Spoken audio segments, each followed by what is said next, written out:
ჩვენოთ მაყურებელს ეს ვიდეო მართლა ძალიან სასაცილოა. ერთ-ერთი ელჩი შეხვდა ჩვენს ერთ-ერთ ლიდერს და დაიწყო მასთან სრულიად გავგებრად ერეკლე მეორის ლანძღვა. ამის შემდეგ მე მქონდა შეხვედრა ჩემს ერთ-ერთ კოლეგასთან, იმავე საელჩოს მაღალი რანგის წარმომადგენელთან და იმანაც უცბად დაიწყო ერეკლე მეორის ლანძღვა და აქედან ერთ კვირაში გამოიყვანეს ბატონი როგორია ბრძენიშვილი, ფსევდომოაზროვნე და მას გაალანძღინეს ერეკლე მეორე. ძალიან დიდი აგრესია ერეკლე მეორის მიმართ, სწორედ იქიდან გამომდინარე, რომ ერეკლე მეორე არის სამშობლოსთვის თავდადების სიმბოლო, პრაგმატიზმის სიმბოლო და ამას ვერ ეგუებიან ჩვენი უცხოელი აგენტები და მათი პატრონები. ბიჭო, ერეკლე მეორე იყო ადამიანი, რომელმაც გეოპოლიტიკური არჩევანის გამო წავიდა უზარმაზარ რისკზე, ტერი შემოგვესია და თბილისი აღმახმოვდა გადაწვა, ანუ ეგეთი დამანგრეველი ეფექტი უახლეს ისტორიაში აფს არ ქონია. და მთელი ცხოვრება იბრძოდა. ისტორიული გმირი მეფე არის იმ თვალსაზრისით, რომ რა ტიპის ბრძოლაც გადატანილი აქვს ამ ქვეყნისთვის და ჩვენი ქვეყნისთვის და ეს უტიფარი მატყუარები. ერეკლეს ამ თვალსაზრისით ანტიპოდები არიან. ეს გვეუბნება, რომ რისთვის ჩაახოცინა ბიჭები,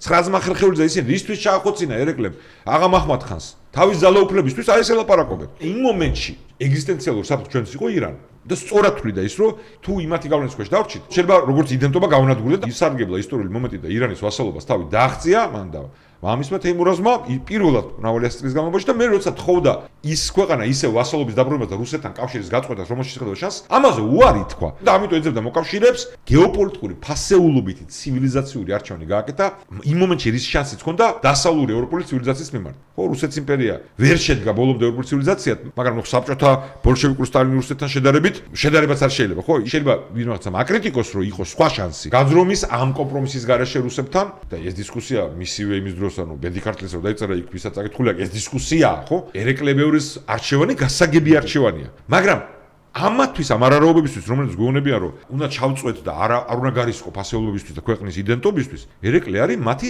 სრული საპირისპიროება. ხო, ამათი გმირი უნდა იყოს, რა ვიცი, ისე ეგეთ შეიძლება უსამართლობა იყოს იმის მიმართ, გიორგი მე-12-მე-13 სხვა ერთიძახიან, ხო? ვის დროსაც ანექსია მოხდა, არ იყო სისხლით არ მომკვდარა. ჩააბარა ქვეყანა და მე ამის ფასი გადავიხადეთ თაობების განმავლობაში, ხო? მაგრამ არა, ესე უტიფრად და მაინც მიბრუნდება ის სცენა ელჩების, რომლებიც მისული არიან ნოტით კობახიძესთან ერეკლე მეორის მემკვიდრეობის გასანადგურებლად. ამას ქვია, ამ არარაობას საქართველოს პრემიერ-მინისტრი.